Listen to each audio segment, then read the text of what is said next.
Hello students of class 12 আমরা unit 2 first chapter অর্থাৎ তড়িৎ প্রবাহ এবং মৌলিক সূত্র চ্যাপ্টার পড়ছি বিগত একটা ভিডিওর মাধ্যমে। এই ভিডিওতে আমরা ক্লাস 10 এরই একটা টপিক কিন্তু শুধু নতুন ভাবে পড়া, কারণ সিলেবাসে 12 রয়েছে, প্রশ্ন সেরকম আসে না। টপিকটা হচ্ছে তড়িৎ কোষের সংযোগ, কোষের অভ্যন্তরীণ রোধ এবং সেখান থেকে নষ্ট ভোল্টেজ ধারণা এবং প্রবাহ উৎস এবং ভোল্টেজ উৎস হিসাবে কিভাবে আমরা একটা তড়িৎ কোষকে ব্যবহার করতে পারবো, তো সেইটা নিয়ে আলোচনা করব এবং তড়িৎচালক বল এবং বিভব পার্থক্যের মধ্যে তুলনা। সব কটাই কিন্তু ক্লাস 10 এর সিলেবাসের অন্তর্গত ছিল, শুধু এখানে হয়তো একটু বেশি এক্সপ্লেনেশন রয়েছে। তো এবারে পরীক্ষার প্রশ্ন যদি বলা হয়, তো এইচএস এ সেরকম প্রশ্ন এখান থেকে আসতে দেখা যায়নি। গাণিতিক প্রশ্ন দেখা গেছে, থিওরি প্রশ্নতে খুব রেয়ার বলা যেতে পারে, যখন থেকে নতুন সিলেবাস হয়েছে খুব রেয়ার একবারে ছিল যে অভ্যন্তরীণ রোধ কি, অভ্যন্তরীণ রোধ কোন কোন বিষয়ের উপর নির্ভর করে, আর কিন্তু থিওরিক্যাল কোনো প্রশ্ন কিন্তু আসেনি। তো তবুও টেস্ট পেপারে মাঝে মাঝে দেখা যায় প্রশ্ন অভ্যন্তরীণ রোধ কাকে বলে, অভ্যন্তরীণ কোন কোন বিষয়ের উপর নির্ভর করে, নষ্ট ভোল্ট নিয়ে কিছু অঙ্ক রয়েছে। একবার এক কথায় প্রশ্ন ছিল বিএসসিকিউ টাইপ প্রশ্ন, সেটা হচ্ছে যে কখন কোন কোষের তড়িৎচালক বলের থেকে বিভব পার্থক্য বেশি হবে। তো জাস্ট এই প্রশ্ন ছাড়া আর কিন্তু এসে কিছু আসেনি। কিন্তু যেটা আমি মনে করি সেটা হচ্ছে যে সিলেবাস যা রয়েছে, যে ক্লাসে আমরা পড়ি না কেন ফুল সিলেবাস আমাদের পড়া উচিত, তাহলে কিন্তু আমাদের নাম্বার কোনোদিনই কম হবে না। আর এন্ট্রান্সে সবচেয়ে বেশি, যেহেতু 11-12 থেকে আমরা বিভিন্ন রকম এন্ট্রান্স দেবো, সে নেট হোক কি জেই হোক কি জেই মেন হোক কি আরো এন্ট্রান্স গুলো, তো সেই ক্ষেত্রে আমাদের ফুল সিলেবাস পড়ে রাখা কিন্তু সবসময় গুরুত্বপূর্ণ হয়ে দাঁড়াবে অন্যান্য যখন আমরা কম্পিটিটিভ পরীক্ষা দেব। তো শুরু করা যাক এই কোষের অভ্যন্তরীণ রোধ নষ্ট ভোল্ট। সবচেয়ে প্রথমে বলি, একটা যখন আমরা তড়িৎ কোষ নিই, সাপোজ আমি একটা জাস্ট কম্পাউন্ড করে বলছি, সাপোজ একটা তড়িৎ কোষ, তোমরা জানো একটা প্লাস সাইড একটা মাইনাস সাইড। তো এই কোষের মধ্যেই যে সক্রিয় তরল কিংবা যে উপাদান থাকে, অর্থাৎ আমি বলছি যে সক্রিয় উপাদান কিংবা যে তরল পদার্থ থাকে, যাকে তোমরা তড়িৎ বিশ্লেষ্য পদার্থ বলে থাকো, তো তার জন্যই অভ্যন্তরীণ রোধের সৃষ্টি হয়। তো সেটা একটু পরে আসছি। তো এই কোষের যখন আমরা দু প্রান্তে, যেহেতু মুক্ত অবস্থায় রয়েছে, কোনো বহির্বর্তনীর সঙ্গে যুক্ত নেই, তো এই অবস্থায় যদি আমরা কোনো ভোল্টমিটার দিয়ে পরিমাপ করি, যে মাপটা পাবো সেটা কিন্তু অবশ্যই তা তড়িৎচালক বল হবে। তো এবার প্রশ্ন হচ্ছে যে ভোল্টমিটার দিয়ে যুক্ত করে দিলাম, যে এই মুহূর্তে তড়িৎচালক বল বিভব পার্থক্যের সমান হচ্ছে, কিন্তু যদি ভোল্টমিটার যুক্ত করে দিচ্ছি, সেই ভোল্টমিটারই তখন কিন্তু একটা বহির্বর্তনীর মতো কিন্তু কাজ করছে। তো সেই ক্ষেত্রে অনেক ক্ষেত্রে অভ্যন্তরীণ রোধের মান খুব কম হয়, সেই ক্ষেত্রে অভ্যন্তরীণ রোধকে আমরা নগণ্য হিসাবে অনেক ক্ষেত্রেই ধরে থাকি যদি মানটা খুব কম হয়। তাহলে এই যে ব্যাটারি, এই ব্যাটারিকে যদি আমরা পরিবাহী তার দিয়ে একটা বহিস্থ রোধের সঙ্গে, সে বহিস্থ রোধ যে কেউ হতে পারে, একটা ভোল্টমিটার হলেও তো তার রোধ থাকছে, তো সেই হিসাবে আমি বলছি আর কি। তো সে তখনই বহির্বর্তনীর একটা রোধক হিসাবেই ক্রিয়া করছে। তাহলে এই এক কথায় বলতে এটা চাইছি যে একটা তড়িৎ কোষে যখন কোনো বর্তনীর সঙ্গে যুক্ত নেই, তার দুই প্রান্তের যে বিভব পার্থক্য সেটাই কিন্তু তার তড়িৎচালক বল। তার বিভব পার্থক্য তড়িৎচালক বল তখন সমান হচ্ছে, সেই ক্ষেত্রে অভ্যন্তরীণ রোধের ভূমিকা আমরা ধরছি। তো এইবারে এইখানে যদি আমি এরকম ধরি, আর এর তড়িৎচালক বল যদি এইভাবে ক্যাপিটাল ই ধরি, এখন দেখো বর্তনীটা কিন্তু সম্পূর্ণ হয়ে যাচ্ছে, অর্থাৎ একটা বদ্ধ বর্তনী হয়ে যাচ্ছে, যেখানে কোনো ছেদ নেই, মানে কোনো খণ্ডিত বর্তনী ব্যাপারটা থাকছে না, একটা ক্লোজ সার্কিট কিন্তু একটা তৈরি হয়ে যাচ্ছে। তো এই ক্ষেত্রে যদি আমরা ভাবি যে অভ্যন্তরীণ রোধের ধারণাটা কি করে আসছে, তো সিম্পল ভাবে যদি বলি, আমি ভিডিও শুরুতেই বললাম যে যখন একটা আমরা তড়িৎ কোষ তৈরি করছি, সে যেভাবেই হোক, সে প্রাথমিক গৌণ কোষ যাই হোক না কেন, তো তার ক্ষেত্রে আমাদের যে সক্রিয় উপাদান থাকে, কিংবা সেলের এসিড সঞ্চয় কোষের ক্ষেত্রে আমরা দেখেছিলাম হাইড্রোক্সাইডের কথা এবং লঘু সালফিউরিক অ্যাসিডের কথা। তার মানে, কিংবা যদি আমরা অন্যান্য কোষও দেখি, সে লেগন্যান্স কোষ হোক, কৃষ্ণ কোষ হোক, আমরা একটা জিনিস কিন্তু লক্ষ্য করেছি কি না, কিছু সক্রিয় উপাদান থাকে অথবা কি থাকে না, কোনো তরল থাকে। সক্রিয় উপাদান কিংবা তরল, তো তারাই দায়ী হচ্ছে অভ্যন্তরীণ রোধের সৃষ্টির জন্য। কেন? যখন একটা তড়িৎ কোষকে আমরা বহির্বর্তনীতে যুক্ত করে দেবো, স্বাভাবিকভাবে সে বহির্বর্তনীতে তড়িৎ প্রবাহ পাঠাবে। তো বহির্বর্তনীতে তড়িৎ প্রবাহ পাঠানো হচ্ছে, যে সক্রিয় সেই উপাদান কিংবা তরল সবসময় সেই প্রবাহকে কিন্তু বাধা দেয় কোষের মধ্যে। তো তার জন্যই আমরা একটা রোধ অভ্যন্তরীণ রোধ হিসেবে বলছি। সাধারণত এই মান খুব বেশি হয় না।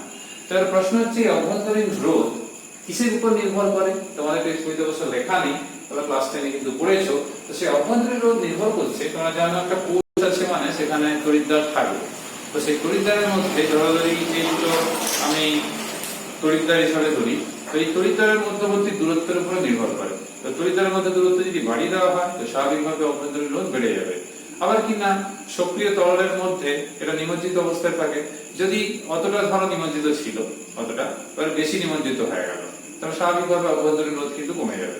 যে তরল নেওয়া হয়েছে তার যদি কন্ডাক্টিভিটি কিংবা পরিবাহিতা বেশি হয়, কনসেন্ট্রেশন যদি আমরা বাড়িয়ে দিই, তো সেই ক্ষেত্রেও কিন্তু অভ্যন্তরীণ রোধ কমে যাবে। আর আমরা চাইবো অভ্যন্তরীণ রোধ যতটা সম্ভব কম থাকুক, কারণ কম থাকলেই সেই বহির্বর্তনীতে বেশি প্রবাহমাত্রা পাঠাতে পারবে।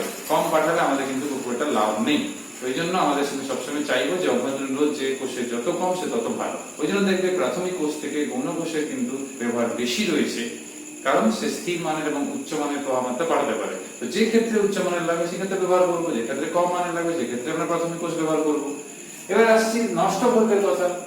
না, যেহেতু আমি এখানে যদি ওহমের সূত্র প্রয়োগ করি তাহলে বুঝতেই পারছো মোট প্রবাহমাত্রা কি হবে না তড়িৎচালক বল বাই মোট রোধ, কারণ বহিস্থ রোধ আর এই যে রোধ দুটো দেখতে পাচ্ছ শ্রেণী সমবায়ে পরপর রয়েছে। তাহলে এই যে এক্সপ্রেশনটা আমরা লিখলাম, একে যদি আমি জাস্ট ক্রস মাল্টিপ্লাই করে লিখি তাহলে এইরকম এক্সপ্রেশনটা দাঁড়াচ্ছে। তো এইখান থেকে আমি পরিষ্কার ওহমের সূত্র থেকে যদি বলি এটা লেখা যাবে, কারণ কি না এই যে বহিস্থ রোধক রয়েছে তার যে রোধ, তার দুই প্রান্তের যে বিভব পার্থক্য সেটা তার জন্য সৃষ্টি হচ্ছে না এই কোষ যে তড়িৎ প্রবাহ পাঠাচ্ছে তার জন্য। তো সেই মানটা স্বাভাবিকভাবে V IR হবে। তো এখানে যদি আমরা এটা লিখে দিই তাহলে বুঝতেই পারছো কোষ যে পরিমাণে পাঠাচ্ছে অর্থাৎ তড়িৎচালক বলে যে মানটা, ধরো সেটা যদি 1.5 ভোল্ট হয়, সেই 1.5 ভোল্টটাই আমার এখানে পাওয়া উচিত ছিল, কিন্তু সেটা আমরা পাচ্ছি না। কতটা কম পাচ্ছি না IR পরিমাণ I ইনটু স্মল r পরিমাণ কম পাচ্ছি। তাহলে সেই পরিমাণ বিভবটা নষ্ট হচ্ছে সেটা আমি পাচ্ছি না। হয়তো ছিল 1.5 ছিল, এ হচ্ছে হয়তো 0.1 কি 0.5, তো পেলাম তো 1, তো কম পাচ্ছি। এটাই হচ্ছে বিভব পার্থক্য। এই জন্য দেখো বলা হয় যে সব সময় বিভব পার্থক্য তড়িৎচালক বল থেকে কিন্তু ছোট হয়, কিন্তু একটা বিশেষ ক্ষেত্রে বেশি হয় যখন আমরা সেই কোষকে বহিস্থ কোনো তড়িৎ উৎসের সাহায্যে কিন্তু আমরা তাকে যখন চার্জিং করছি অর্থাৎ তড়িতায়িত করছি, যাকে আমরা বলি চার্জিং কিংবা বাংলায় বলি তড়িতায়িতকরণ করছি, তখন স্বাভাবিকভাবে দুই প্রান্তের যে বিভব পার্থক্য বেশি থাকবে। ধরো একটা নরমাল ব্যাটারি হয়তো 3.7 ভোল্টের ব্যাটারি, তাকে ঘরে একটা চার্জার দিয়ে চার্জ করা আছে, তো তার অ্যাক্রস তো 220 ভোল্ট রয়েছে, কিন্তু তার আছে 3.7। তো চার্জিং এর সময় বেশি হয় কিন্তু অন্য সব সময় কম হয়। এবারে কখন V প্রায় E এর সমান হবে না যখন এই IR শূন্য হবে, অর্থাৎ R যদি খুব ছোট হয়, অভ্যন্তরীণ রোধ যদি খুব ছোট হয়। তো এই এক্সপ্রেশনটা তোমাদের কাজে লাগবে, এটাও কাজে লাগবে নিউমেরিক্যালস করার সময়। তোমাদের বইতেও দেখবে 212 পেজে রয়েছে। যেহেতু এটা একটা বিভব পতন হচ্ছে সেই জন্য একে নষ্ট ভোল্ট কিংবা বিভব নষ্ট বলা হচ্ছে, কিংবা নষ্ট বিভব বাংলাতে বলা হয় একে নষ্ট বিভব। আর এটাকে বাংলায় আরেকটা কথা বলা হয় অভ্যন্তরীণ বিভব পতন, কারণ এটা লস হয়ে যায়, এটাকে কিন্তু রিকভারি করা যাবে না। হ্যাঁ, কমানো যেতে পারে, বিভিন্ন কোষের ক্ষেত্রে বিভিন্ন হয়। যেমন বলছি লেকল্যান্স কোষের ক্ষেত্রে এর মান হচ্ছে কত 0.1 থেকে 0.5 ওহম এর মধ্যে রয়েছে, কিন্তু যদি আমরা একটা নির্জল কোষের ক্ষেত্রে দেখি সেই ক্ষেত্রে কিন্তু মান যথেষ্ট বেশি থাকে। আর যদি আমাদের এদের ক্ষেত্রে দেখি যেটা আমরা বেশি প্রচলিত অর্থাৎ গৌণ কোষ লেট অ্যাসিড সঞ্চয়, তাদের ক্ষেত্রে দেখো কত কম মান থাকে। সেই জন্য তারা কিন্তু উচ্চ মানের প্রবাহমাত্রা কিন্তু পাঠাতে পারে, কারণ হচ্ছে এই তখন এই IR এর মানটা কিন্তু আমরা খুব কম পাই, তার মানে বিয়োগটা কম হয়, সেই জন্য V এর মানটা যথেষ্ট পাই। কিন্তু অন্যান্য কোষের ক্ষেত্রে দেখো কমে যাচ্ছে, শুষ্ক কোষের ক্ষেত্রে দেখো কত কমে যাচ্ছে। তো এটাও একটা কিন্তু কারণ, এই বিভব পতন যত কম হবে তত কিন্তু ভালো, তত বেশি প্রবাহমাত্রা আমরা আউটপুটে কিংবা বহির্বর্তনীতে পাবো। নেক্সট টপিক তোমাদের এখানে যেটা আলোচনা করতে বলেছে, যেটা ভোল্ট মিটার, যেটা বলছে আর কি যে ভোল্ট মিটার আমরা শুধুমাত্র এখানে যুক্ত করে দিলাম, মানে জাস্ট এটা রয়েছে যেটা আমি ভিডিও শুরুতে বলছিলাম, এখানে একটা ভোল্ট মিটার লাগিয়ে দিলাম। তো এটাতে কিন্তু তড়িৎচালক বলের মান সমান হবে না, কারণ ভোল্ট মিটারের রোধ কিন্তু আইডিয়ালি যদি বলা হয় তো আমরা যতই বলি না কেন ভোল্টমিটারের রোধ হচ্ছে অসীম আইডিয়ালি, কিন্তু বাস্তবে যে ভোল্টমিটার, আমি ভিডিও শুরুতে কি বলেছিলাম যে ভি সমান ই পাওয়া যাবে, সেটা আমি আদর্শ ভোল্টমিটার ধরে বলেছি, কিন্তু বাস্তবে তো আদর্শ ভোল্টমিটার পাওয়া যাবে না, অসীম রোধযুক্ত কোনো ভোল্টমিটার। তো পাওয়া যায় কি না, সেটা হচ্ছে কত না, সেটা হচ্ছে একটা উচ্চ মানের, তো মানে রোধ রয়েছে, সেই জন্য এই ক্ষেত্রে কিন্তু ভি কিন্তু ই এর কমই হবে। তার মানে এই ক্ষেত্রে ভোল্টমিটারের যে রোধ, সেই রোধটাই কিন্তু বহির্বর্তনী রোধক হিসেবে কাজ করছে, তো এটা একটু মনে রাখতে হবে। পয়েন্ট নাম্বার 2 যেটা আমি এখনই বললাম, যেটা আমি এখনই আলোচনা করেছি, সেটা হচ্ছে এইটা, অর্থাৎ ভি সমান ই, যেহেতু তোমরা দেখলে এখনই এইটা, তাহলে ভি সমান ই তখনই হবে যখন r ইকুয়ালস টু 0 হবে। এবার দেখো r ইকুয়ালস টু 0 পাওয়া যাবে না কোনো কোষ, কিন্তু r যদি 0 কাছাকাছি হয়, অর্থাৎ আমি বলছি সে ধরো 0.1 ওহম আছে কি 0.01 ওহম আছে কি 0.2 ওহম আছে, তো এগুলো তো কম মান, তার মানে কি আমরা নেগলেক্ট করতে পারি, তখন কি হবে গুণফলটা কমবে, গুণফলটা করলে বিয়োগফলটাও কিন্তু ভি এর যে ই আর ভি এর মান একটু কাছাকাছি হবে, তো সেই ক্ষেত্রে কিন্তু হতে পারে। সেই জন্য আমি বইতে লেখাও রয়েছে যে নগণ্য অভ্যন্তরীণ রোধ যদি হয়, তার মানে কি হবে, সেই বিভব নষ্ট কিন্তু খুব কম হবে, এক্সটার্নাল যে রোধক রয়েছে তার অ্যাক্রসে যে পটেনশিয়াল ডিফারেন্স অর্থাৎ বিভব পার্থক্য, সেটা কিন্তু এই তড়িৎচলক বলের সমান হবে। এবার নেক্সট টপিক বলছে যে তড়িৎচলক বলের সংজ্ঞা। তো এটা থেকে আমরা খুব সহজেই সংজ্ঞা দিতে পারি, সেটা হচ্ছে V ইকুয়ালস টু E তখনই হবে যখন R ইকুয়ালস টু 0, অর্থাৎ যদি আমরা তড়িৎ কোষকে মুক্ত বর্তনীতে রাখি, কোনো কিছু সার্কিটের সঙ্গে আমরা কানেক্ট না করি, তখন সেই খোলা অবস্থায় কিংবা খোলা বর্তনীতে তার দুই প্রান্তের যে বিভব পার্থক্য, সেটাই হচ্ছে তড়িৎচলক বল। তো এটা ক্লাস 10 এ তোমরা সংজ্ঞা পড়েছো, তোমাদের মনে হতে পারে যে পরিবাহী তার দিয়ে আমরা বর্তনীকে যুক্ত করছি, তার রোধ তো থাকছে, সেটা ধরা হচ্ছে না কেন, সেই তারের রোধ খুবই নগণ্য। আমি তোমাদের একটা ভিডিওতে আলোচনা করেছিলাম যে তাদের দৈর্ঘ্য এরকম থাকে, প্রস্থচ্ছেদ এরকম থাকে, অর্থাৎ ব্যাস এরকম থাকে, যে তার রোধের মান খুবই কম, সেটা কিন্তু খুব একটা ইনফ্লুয়েন্স করে না, সেই জন্য আমরা ধরি না, তাকে নেগলেক্ট করাটাই আমাদের জন্য সেফ। নেক্সট যেটা আমাদের বলছে যে প্রবাহ মাত্রার সীমা কত হবে বলছে। এবার দেখো আমি এখন তোমাদের যেটা বলছিলাম যে V equals to E minus IR আছে, তো এখানে একটা খুব সহজ জিনিস বলেছে যে যদি V equals to 0 হয়, এবার তোমরা বলবে স্যার বিভব পার্থক্য কি করে 0 হয়ে যাবে, না দেখা গেল কোন কোষের অভ্যন্তরীণ রোধ R বা প্রবাহ মাত্রা এই দুটো খুব বেশি, যেরকম আমি বলেছিলাম যে 1 থেকে 5 ওহম আমাদের নিজের কোষের ক্ষেত্রে থাকছে, তো দেখা গেল কোনো এরকম একটা কোষ তৈরি করা হয়েছে যার ক্ষেত্রে অভ্যন্তরীণ রোধের মান খুব বেশি কিংবা আই এর মান হয়তো বেশি, তাহলে তখন এই শর্তে যদি ই এই আই এর কাছাকাছি হয়ে যায় কিংবা প্রায় সমান কিংবা ইকুয়ালি হয়ে যায়, তখন ভি ইকুয়ালস টু 0 হয়ে যাবে। তখন দেখো আমরা কোনো বিভব পার্থক্য কিন্তু পাচ্ছি না, তার মানে অভ্যন্তরীণ রোধের মান কিংবা বাধা যদি খুব বেশি হয়ে যায়, সেই ক্ষেত্রে বিভব পতন অত বেশি হবে যে বহির্বর্তনীতে কিন্তু কোনো রকম বিভব পার্থক্য এই তড়িৎচালক বল যুক্ত এই তড়িৎ কোষ কিন্তু সৃষ্টি করতে পারবে না, এটাও কিন্তু মাথায় রাখতে হবে। এর প্রশ্ন হচ্ছে একটা কোষ সর্বোচ্চ কত পরিমাণ তড়িৎ প্রবাহ মাত্রা বাড়াতে পারবে, না সেটা এই সমীকরণ থেকে আমরা লিখতে পারি I equals to capital E by small r, এটা হচ্ছে সর্বোচ্চ। যেমন উদাহরণ দিচ্ছি, কোন কোষের তড়িৎচালক বল হয়তো 1.5 ভোল্ট, আর তার হয়তো অভ্যন্তরীণ রোধ আমি সাপোজ বলছি যে অভ্যন্তরীণ রোধ দেখা গেল খুব একটা ছোট মান রয়েছে, যেরকম ধরো তোমাদের বইতে একটা উদাহরণ দিয়েছে অভ্যন্তরীণ রোধ কিন্তু একটু বেশি মান দিয়েছে, সেটা ধরো এই রেঞ্জে অর্থাৎ 3 ওহম। তো 3 টা আমি এমনি ধরেছি, তুমি 2 ধরো 4 ধরো 1 ধরো যা খুশি ধরতে পারো।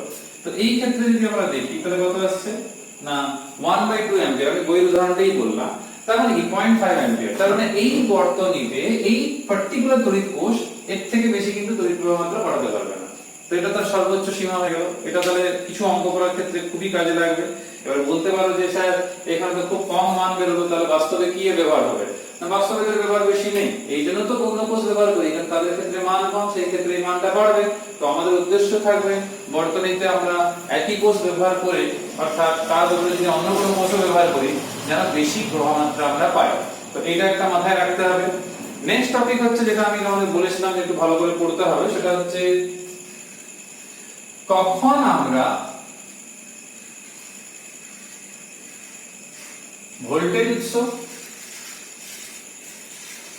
আর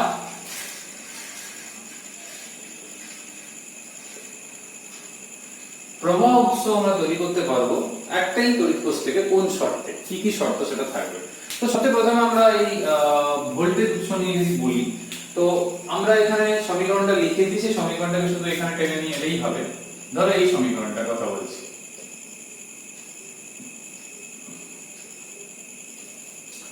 সাপোজ এই যে I = E by R plus R লিখলাম। তো এই সমীকরণটা একটু ভেবে দেখো, যদি আমি এখান থেকে নিচে স্মল r কে কমন নিই তাহলে কি আসছে, এটা আসছে। এবারে দেখো r যদি যথেষ্ট বড় হয়, স্মল r, তাহলে স্মল r যদি যথেষ্ট বড় হয় কোনো কোষের ক্ষেত্রে, যেরকম আমরা এই ক্ষেত্রেও দেখছিলাম, তো সেই ক্ষেত্রে আমি এই রাশিমালাকে এইভাবে লিখতে পারি, প্রায় এই চিহ্ন দিচ্ছি মানে অ্যাপ্রক্সিমেটলি ইকুয়াল। তো E বাই R লিখতে পারি, কেন না, যেহেতু স্মল r অনেক বড়, তাহলে R বাই R কি হবে, টেন্ডস টু 0 হয়ে যাবে।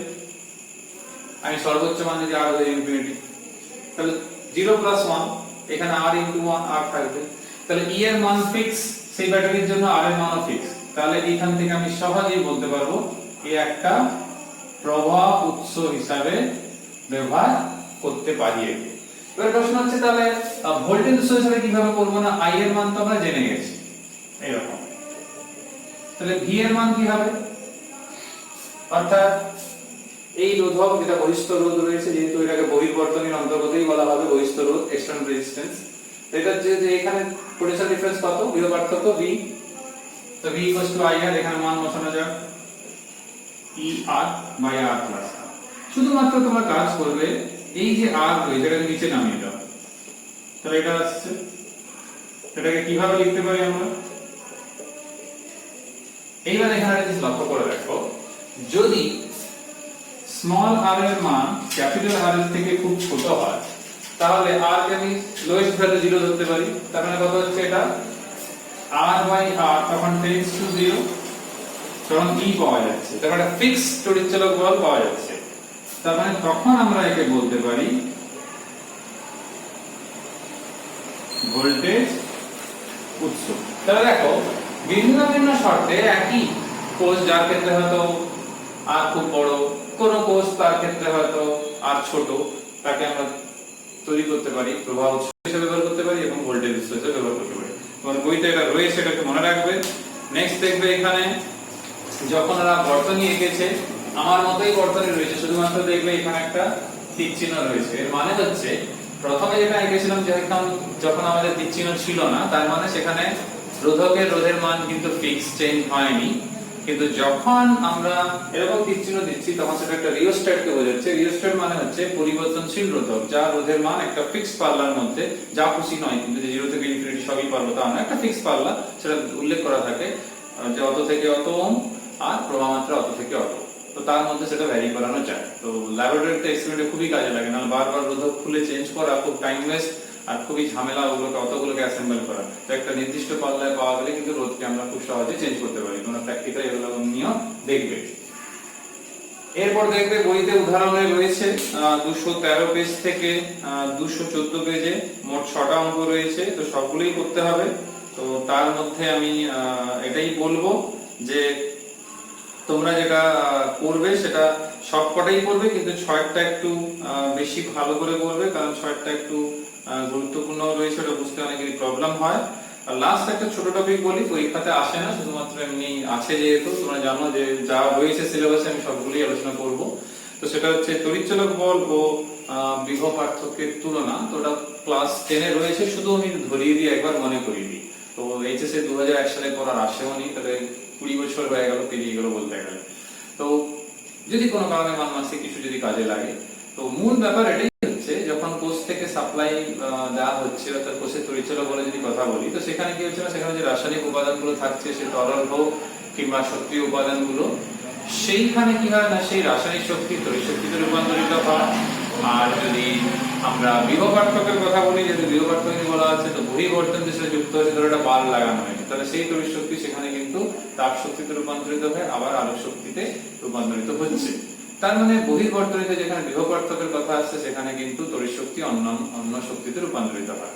আমরা এখানে একটা সমীকরণ দেখেছিলাম, মনে করো দেখো এই v ইকুয়ালস টু এই E মাইনাস IR, তো সেখান থেকে বুঝতেই পারছো যে v সবসময় কিন্তু E এর থেকে কম হয়, যেটা আমি আগেই বলেছি, কারণ কিছু বিভব নষ্ট হয়, অর্থাৎ কোষের মধ্যে অভ্যন্তরীণ রোধের জন্য কি হয় না পতন হয়, বিভব পতন হয়। তো সেই বিভব পতন হয়ে যাওয়ার জন্য কিন্তু v এর মান কম হয়, কিন্তু যখন তড়িতায়িতকরণ করা হয়, আমি আলোচনা করেছি, কিংবা চার্জিং করা হয়, তখন কিন্তু v এর মান E এর থেকে বেশি হতে পারে। তো সেটা একটা স্পেশাল কেস, কিন্তু ইন জেনারেল সবসময় কম হয়। আর কি তোমরা দেখেছো এই কোষের তড়িৎচালক বলকে সাপ্লাই দেওয়ার জন্যই এখানে বিভব পার্থক্যের সৃষ্টি হচ্ছে। তাহলে বুঝতেই পারছো কোষের তড়িৎচালক বল তাহলে কারণ হবে, বিভব পার্থক্য তাহলে তার ফল হবে। আর থাকলো মাত্রা এবং একক, সে বুঝতেই পারছো কোষের তড়িৎচালক বল হোক কি বিভব হোক, দুটোরই কিন্তু সেই মাত্রা হোক কিংবা আমরা যদি আলাদা করে একক বের করি, অবশ্যই সেই এককটাই বেশি প্রচলিত, সেটা হচ্ছে ইএসসি ভোল্ট কিন্তু প্রচলিত সেরকম নয় সিজিএসটা, কিন্তু এসআইতে যে ভোল্ট একক সেই ভোল্ট এককটাই প্রচলিত। তো সে দুজনের ক্ষেত্রে কিন্তু একক হচ্ছে সেই ভোল্ট। তো এই পয়েন্টগুলো তোমাদের বইতে কিন্তু রয়েছে, তোরা একটু মাথায় রাখবে। আর এটাও তোমাদের সঙ্গে আলোচনা হয়েছে শুরুতেই, সেটা হচ্ছে যে যখন মুক্ত অবস্থায় থাকছে একটা তড়িৎ কোষ, তখন তার দুই প্রান্তে যদি আমরা বিভব পার্থক্য পরিমাপ করি, সেটা অবশ্যই তড়িৎচালক বলের সঙ্গে সমান হবে। যখন বহির্বর্তনীতে যুক্ত করে দেবো, সে যদি একটা ভোল্টমিটারের সঙ্গেও যুক্ত করি, তখন কিন্তু v equals to capital E কিন্তু হবে না। তো এটা আগেই বলেছি, আমি জাস্ট একটু মনে করে দিলাম। আর কি না এই যে সমীকরণটা লিখেছি v equals to E minus IR, তো এখানেও তোমরা দেখতে পারো যে v এর মান কিন্তু ধ্রুবক না, তড়িৎচালক বল কিন্তু ধ্রুবক, বিভব পার্থক্য ধ্রুবক হচ্ছে না। কেন? তাই I ইনটু R আছে, তোমরা হয়তো ভাববে যে স্যার তড়িৎচালক বল ধ্রুবক, স্মল r টাও তো ধ্রুবক, কারণ একটা নির্দিষ্ট কোষ আমি বর্তনীতে যুক্ত করেছি। কিন্তু একটু ভাবতে হবে, আমি কোষ দিয়ে যখন রিপ্লেস করছি তখন তো চেঞ্জ হচ্ছে, সেম কোষও যদি থাকে, যদি আমরা প্রবাহ মাত্রা বাড়ানোর চেষ্টা করি, তখন কিন্তু এই IR এর মান কিন্তু বৃদ্ধি পাচ্ছে, কমানোর চেষ্টা করলে তখন I কিন্তু মান কমছে। তো তার মানে v কিন্তু ভ্যারি করে যাচ্ছে। তার মানে বিভব পার্থক্য যে শুধুমাত্র তড়িৎচালক বলের উপর নির্ভর করে, সেটা কিন্তু ভুল ধারণা। সে কিন্তু নির্ভর করছে কার উপর না অভ্যন্তরীণ রোধ এবং প্রবাহ মাত্রার উপর নির্ভর করছে। তো 6 পয়েন্টটা একটু ক্লাস 10 এর থেকে আলাদা, ক্লাস 10 এর এরকম পয়েন্ট সম্ভবত ছিল না তোমাদের টেক্সট বইগুলোতে। এটা কিন্তু একটু মাথায় রাখতে হবে যে বিভব পার্থক্য কিন্তু এই IR এর উপর নির্ভর করছে, কারণ E তো ফিক্স থাকছে। এবারে হ্যাঁ, এটাও ঠিক যে বাস্তবে E এর মানটাও মেইনটেইন হয় না, কারণ প্রাথমিক কোষের ক্ষেত্রে তো ভালোই ফল করে যায়। কিন্তু হ্যাঁ, গৌণ কোষের ক্ষেত্রে হয়তো দেখা গেল যেরকম ধরো ইনভার্টার ব্যাটারিগুলোতে যেগুলো হয়, কিংবা লেড এসিড সঞ্চয় কোষগুলো যেগুলো নরমালি হয়, সেটা কি হয় না সাধারণত 2.2 থাকে, কিন্তু কিছুক্ষণের মধ্যে নেমে 2 হয়, কিন্তু 2টা কিন্তু অনেকক্ষণ মেইনটেইন হয়। একদম শেষের দিকে যখন ফলন শেষ হয় তখন হয়তো 1.8 হয়, কিন্তু অনেকটাই মেইনটেইন হয়। কিন্তু I এবং R এর ভ্যারিয়েশন হলে, ধরো আমি ধরে নিলাম R যদি সেমও থাকে, কিন্তু I এর ভ্যারিয়েশন হলেও কিন্তু চেঞ্জ হয়, এটা একটু মনে রাখবে। তো এখানে আলোচনা শেষ হচ্ছে। নেক্সট ভিডিওতে কিন্তু একটা নতুন টপিক, সেটা কিন্তু প্রচুর ইম্পর্টেন্ট পরীক্ষাতে, স্পেশালি এইচএস এর কথা যদি বলা হয়, তো সেটা হচ্ছে শান্ট, এবং সেখান থেকে বর্তনীতে অ্যামমিটার এবং ভোল্টমিটারকে আমরা কিভাবে সংযোগ করব বর্তনী এঁকে, সেটা নিয়ে আলোচনা করব, সেটা খুবই গুরুত্বপূর্ণ। তো নেক্সট ভিডিওতে এগুলো আলোচনা হবে। সবাই সুস্থ এবং সাবধানে থেকো, নিজে সচেতন থেকো এবং বাকিদেরকেও কিন্তু সচেতন রেখো। শরীর সবচেয়ে প্রথম, তারপরে যা। আর তোমরা মন দিয়ে ঘরে পড়াশোনা করো। যদি কারো কোনো বুঝতে অসুবিধা হয়ে থাকে, যে আলোচনা করলাম, তোমরা কমেন্ট করে জানাবে, আমি চেষ্টা করব তোমাদের সমাধান করার সমস্যা। তো পরের ভিডিওতে আবার দেখা হচ্ছে। Till then, by.